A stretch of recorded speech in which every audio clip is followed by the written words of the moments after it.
ವರ್ತಿಸಿದೆ. ನಮ್ಮ ಸರ್ಕಾರವು ಆರ್ಥಿಕತೆಯ ಬೆಳವಣಿಗೆಗೆ ಹೆಚ್ಚಿನ ಪ್ರಾಶಸ್ತ್ಯ ನೀಡಿದ್ದು 24-25 ಡಿಸೆಂಬರ್ ಅಂತ್ಯದವರೆಗೆ $4.4 ಬಿಲಿಯನ್ ಮೌಲ್ಯದ ವಿದೇಶಿ ಹೂಡಿಕೆಗಳನ್ನು ಆಕರ್ಷಿಸುವ ಮೂಲಕ ದೇಶದಲ್ಲಿಯೇ 3ನೇ ಸ್ಥಾನದಲ್ಲಿದೆ. ರಾಜ್ಯದ ಹಣಕಾಸು ಪರಿಸ್ಥಿತಿ.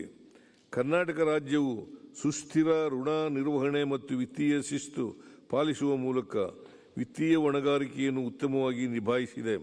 ನಮ್ಮ ರಾಜ್ಯದಲ್ಲಿ ವಿತ್ತೀಯ ಹೊಣೆಗಾರಿಕೆ ಅಧಿನಿಯಮವನ್ನು ಕೇಂದ್ರ ಸರ್ಕಾರವು ಅನುಷ್ಠಾನಕ್ಕೆ ತರುವ ಮುನ್ನವೇ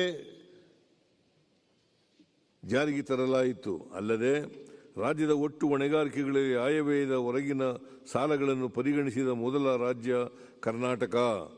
ಆದಾಗ್ಯೂ GST ಜಾರಿಯಿಂದ ಕೇಂದ್ರಕ್ಕೆ ಆದ ರಾಜಸ್ವ ನಷ್ಟವನ್ನು ಸಂಪೂರ್ಣವಾಗಿ ಸರಿದೂಗಿಸಲು ಕೇಂದ್ರ ಸರ್ಕಾರ ವಿಫಲವಾದ ಕಾರಣ ಮತ್ತು ಕೇಂದ್ರ ಸರ್ಕಾರ ವಿಧಿಸುವ ಸೆಸ್ಗಳು ಮತ್ತು ಸರ್ಚಾರ್ಜ್ಗಳನ್ನು ರಾಜ್ಯಗಳಿಗೆ ಹಂಚಿಕೆಯಾಗುವ ತೆರಿಗೆ ಪಾಲಿನಲ್ಲಿ ಪರಿಗಣಿಸದಿರುವುದರಿಂದ ಹಾಗೂ 15ನೇ ಹಣಕಾಸು ಆಯೋಗದ ಶಿಫಾರಸಿನನ್ವಯ ರಾಜ್ಯದ ತೆರಿಗೆ ಪಾಲು ಕಡಿಮೆಯಾದ ಕಾರಣ ರಾಜ್ಯವು ವಿತ್ತೀಯ ಸವಾಲುಗಳನ್ನು ಎದುರಿಸುವಂತಾಯಿತು.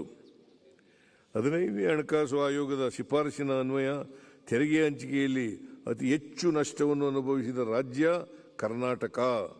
14ನೇ ಹಣಕಾಸು ಆಯೋಗವು ಕರ್ನಾಟಕಕ್ಕೆ ಶಿಫಾರಸು ಮಾಡಿದ್ದ ತೆರಿಗೆಯ ಪಾಲು $4.713ರಿಂದ 15ನೇ ಹಣಕಾಸು ಆಯೋಗದ ಅವಧಿಯಲ್ಲಿ 3.647ಕ್ಕೆ ಇಳಿಕೆಯಾಯಿತು.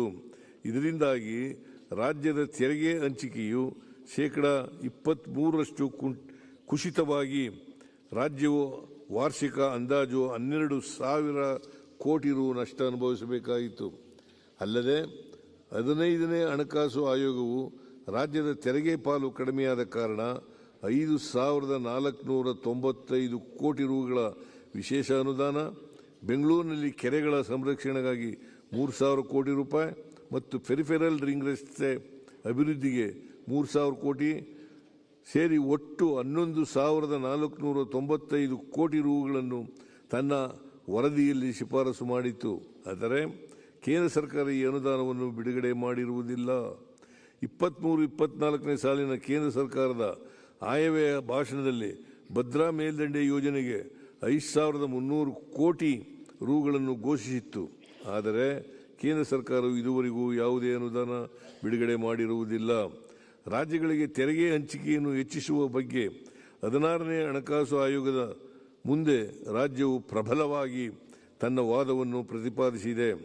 ಆರೋಗ್ಯಕರ ಮತ್ತು ಸಾಮರಸ್ಯದ ಆರ್ಥಿಕ ಒಕ್ಕೂಟ ರೂಪಿಸಲು ರಾಜ್ಯಗಳಿಗೆ ನೀಡುವ ತೆರಿಗೆ ಪಾಲನ್ನು ಸಮಾನತೆ ಮತ್ತು ದಕ್ಷತೆಯನ್ನು ಆಧರಿಸಿ ಹಂಚಿಕೆ ಮಾಡುವಂತೆ ಹಣಕಾಸು ಆಯೋಗಕ್ಕೆ ಮನವರಿಕೆ ಮಾಡಿಕೊಟ್ಟಿದೆ.